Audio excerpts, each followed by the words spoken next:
तो आपका स्वागत है अपने YouTube चैनल इच्छुक क्लासेज में। आज मैं फिर से बिहार डीएलएड एंट्रेंस एग्ज़ाम के लिए हिंदी के प्रैक्टिस सेट लेकर आई हूँ। आप लोग ध्यान से देखिएगा और वीडियो अच्छा लगे तो लाइक और सब्सक्राइब और शेयर ज़रूर करें। इससे पहले कि अगर वीडियो नहीं देखे हैं तो प्लेलिस्ट में जाकर देख लें। आज का पहला क्वेश्चन देखेंगे।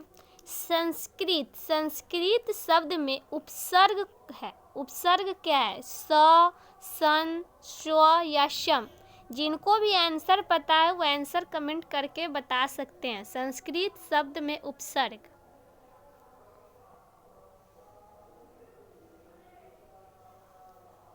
इसका राइट आंसर होगा शम। संस्कृत शब्द में उपसर्ग शम है, शम। नेक्स्ट क्वेश्चन है मिलाप। मिलाप शब्द में प्रत्यय है। मिलाप शब्द में प्रत्यय है प, आप, अलाप या लाप? जिनको भी आंसर पता है वो जल्दी से आंसर कमेंट करके बताएं। मिलाप शब्द में प्रत्यय,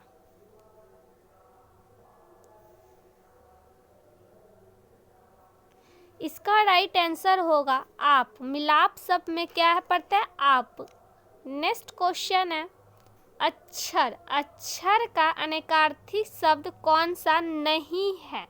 वर्ग, धन, शिव या जल? अनेकार्थी,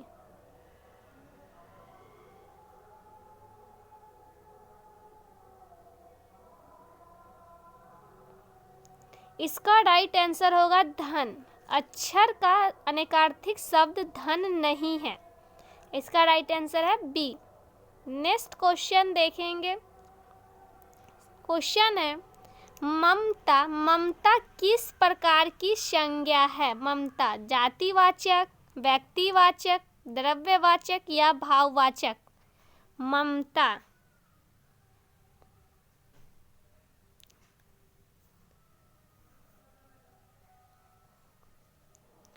इसका राइट आंसर होगा भाववाचक।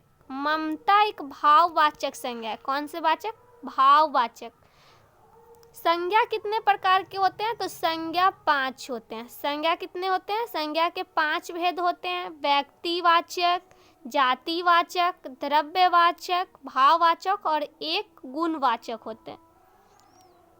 नेक्स्ट क्वेश्चन देखेंगे। बसंत।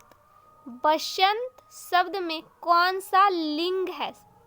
पुल्लिंग, नपुंसकलिंग या स्त्रीलिंग या इनमें से कोई नहीं? बसंत, बसंत कौन सा लिंग है?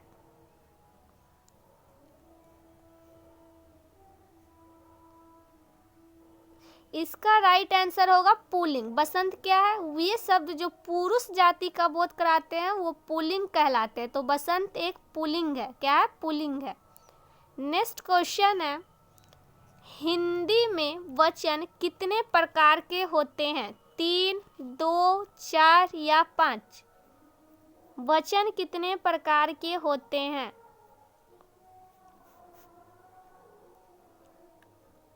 इसका राइट आंसर होगा 2। कितने प्रकार के होते हैं? 2 प्रकार। कौन कौन? एक वचन, एक वचन, एक वचन और बहुवचन। एक वचन और बहुवचन, बहुवचन। तो वचन 2 प्रकार के होते हैं, एक वचन, बहुवचन। नेक्स्ट क्वेश्चन देखेंगे। रमेश टेलीफोन पर बात करता है। इस वाक्य में कारक है कर्म कारक, करण कारक, अधिकरण या संबंध कारक? कौन सा कारक है? रमेश टेलीफोन पर काम करता है।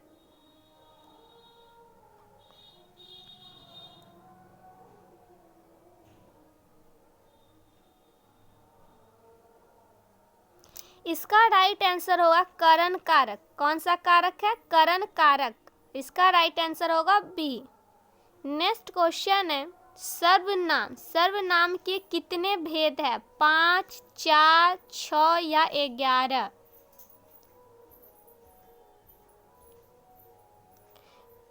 सर्वनाम के कितने भेद है? तो 6। इसका राइट आंसर होगा सी। कितने हैं? 6 है। कौन कौन है? पुरुषवाचक, निश्चयवाचक, अनिश्चयवाचक, संबंधवाचक, प्रश्नवाचक और निजवाचक। तो पूरा हो गया 6। नेक्स्ट क्वेश्चन है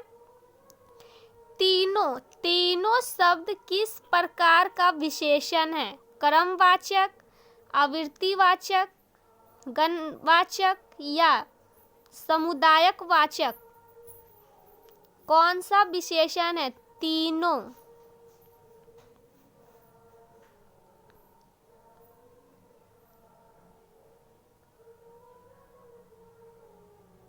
विशेषण के 4 भेद होते हैं और ये इसका राइट आंसर हो जाएगा समुदायक वाचक, समुदायवाचक। इसका राइट आंसर हो जाएगा डी।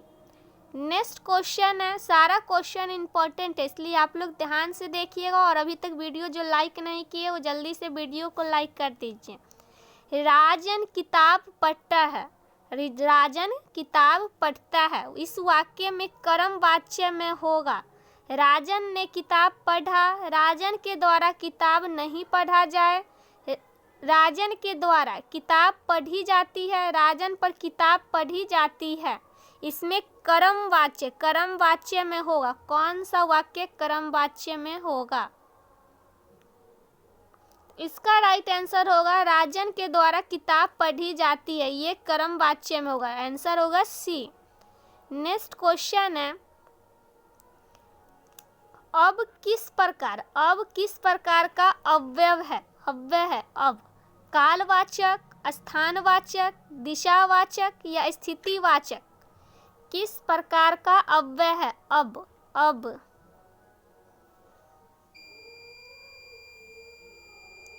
इसका राइट आंसर होगा कालवाचक।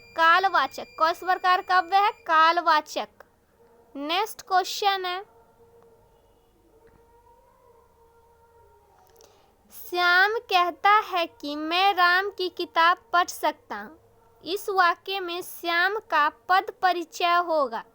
व्यक्तिवाचक पुल्लिंग एक वचन कर्ता कारक या व्यक्तिवाचक पुल्लिंग बहुवचन कर्ता कारक, जातिवाचक पुल्लिंग एक वचन कर्ता कारक या जातिवाचक पुल्लिंग बहुवचन कर्ता कारक? श्याम का पद परिचय होगा। जिनको भी आंसर पता है जल्दी से आंसर कमेंट करके बताइए। जो भी ए आंसर बता रहे वो बिल्कुल राइट है। व्यक्तिवाचक पुल्लिंग और एक वचन कर्ता कारक, व्यक्तिवाचक और पुल्लिंग एक वचन कर्ता कारक। नेक्स्ट क्वेश्चन है, वाक्य में कितने अंग होते हैं? 3, 2, 4 या 5? कितने अंग होते हैं?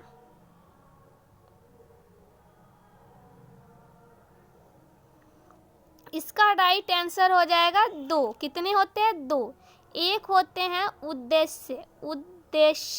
उद्देश्य और एक होता है विधेय। 2 होते हैं। कितने होते हैं? 2 होते हैं। एक उद्देश्य और एक विधेय। वाक्य में 2 अंग होते हैं। नेक्स्ट क्वेश्चन है, परिश्रम करने वाला व्यक्ति सदा सफल होता है। इस वाक्य में उद्देश्य क्या है? परिश्रम करने वाला व्यक्ति सदा सफल होता है, परिश्रम करने वाला व्यक्ति या सदा सफल होता है? इस वाक्य में उद्देश्य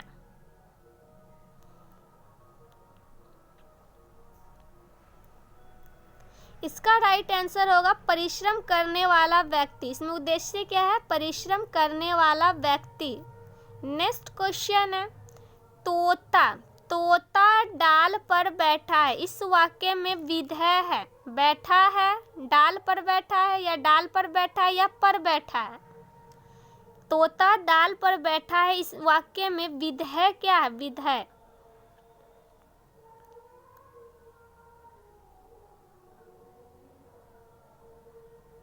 इसका राइट आंसर होगा सी, डाल पर बैठा है। क्या है? डाल पर बैठा है।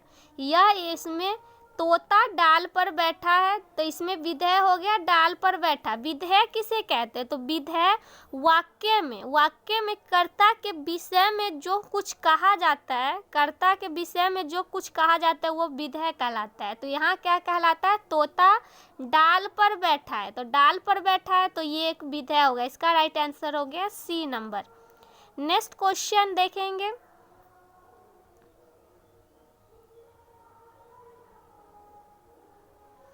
क्वेश्चन है, रचना के आधार पर वाक्य में कितने भेद है? 3, 4, 5 या 2? रचना के आधार पर।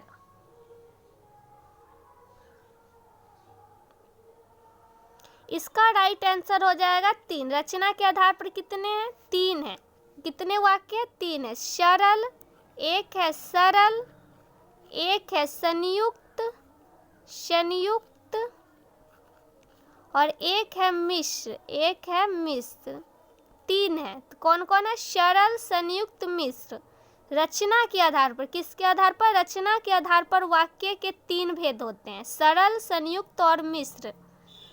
नेक्स्ट क्वेश्चन है, निम्नलिखित वाक्यों में शुद्ध वाक्य प्रेम करना तलवार की नोक पर चलना है, मुझे सफल होने की निराशा है, इस समस्या की औषध उसके पास है, यह काम आप पर निर्भर है। इसमें शुद्ध वाक्य कौन सा है? शुद्ध वाक्य।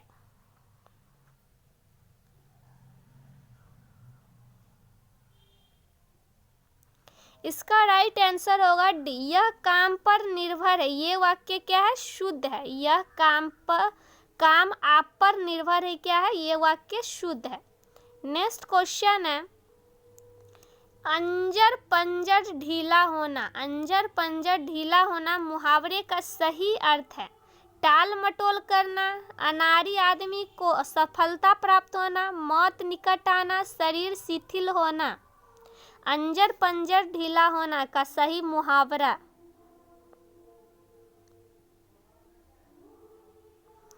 इसका राइट आंसर होगा शरीर शिथिल होना। क्या होगा? शरीर शिथिल होना।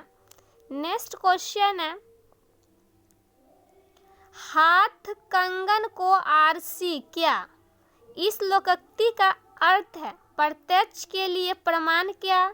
शक्तिमान की विजय, सिद्धांतहीन मनुष्य, अहंकार की बातें करना। हाथ कंगन को आरसी, क्या? इस लोकोक्ति का अर्थ क्या है? इसका राइट आंसर हो जाएगा ए, प्रत्यक्ष के लिए प्रमाण, क्या? नेक्स्ट क्वेश्चन है, आंखें बिछाना मुहावरे का सही अर्थ है आंखें बिछाना, प्रायश्चित करना, आंखें थक जाना, उपेक्षा करना या प्रेम पूर्वक प्रतीक्षा करना। आंखें बिछाना। इसका राइट आंसर होगा प्रेम पूर्वक प्रतीक्षा करना, प्रेम पूर्वक प्रतीक्षा करना। नेक्स्ट क्वेश्चन है, माया महा ठगनी हम जानी, त्रिगुण फांस लिए कर डोले, बोले मधुरी बानी। इस पंक्ति में अलंकार है रूपक, उपमा, श्लेष या अन्योक्ति। इसमें कौन सा अलंकार है?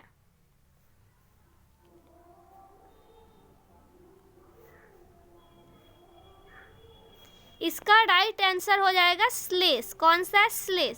जहाँ पर जब एक शब्द से हमें विभिन्न अर्थ मिलते हैं, जहाँ एक शब्द से हमें विभिन्न शब्द मिलते हैं तो उसे क्या कहते हैं? श्लेष कहते हैं। और यहाँ वही है, क्या है? माया महा ठगनी हम जानी, त्रिगुण फांस लिए कर डोले, बोले मधुरी बानी। जानी बानी, तो ये कहाँ क्या हो गया? श्लेष अलंकार। इसका राइट आंसर हो गया सी। नेक्स्ट क्वेश्चन है, पाए महावर देन को नैन बैठी आए, फिर जानी महावरी एरी मीजत जाए। इस पंक्ति में कौन सा अलंकार है? संदेह अलंकार, रूपक अलंकार, भ्रांतिमान अलंकार या दृष्टांत अलंकार। फिर जानी, इसमें कौन सा अलंकार है?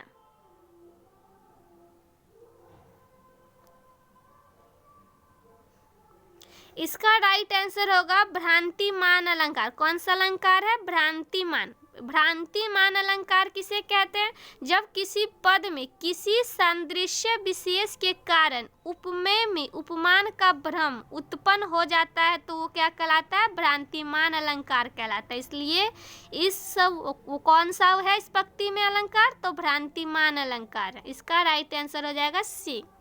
नेक्स्ट क्वेश्चन है, अलंकार से बहुत सारा क्वेश्चन पूछा जाता है, इसलिए आप लोग अच्छे से देखिएगा, सारा इंपॉर्टेंट क्वेश्चन है।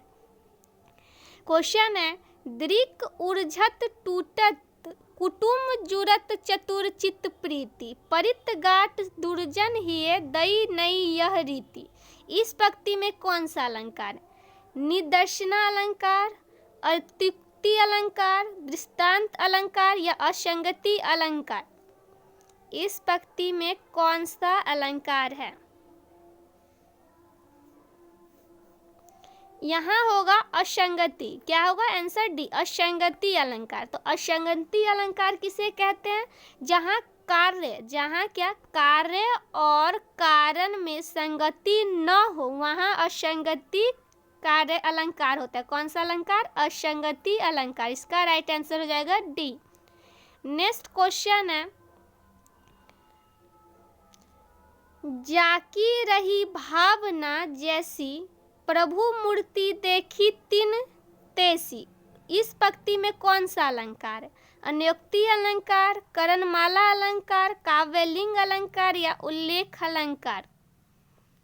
जाकी रही भावना जैसी प्रभु मूर्ति देखी तिन तैसी।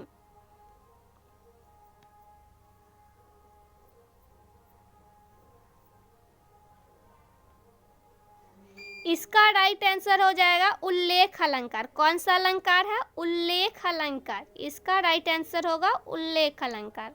आज के लिए बस इतना ही। रोज ऐसे ही वीडियो प्राप्त करने के लिए चैनल को सब्सक्राइब कर ले और ज़्यादा से ज़्यादा शेयर करें।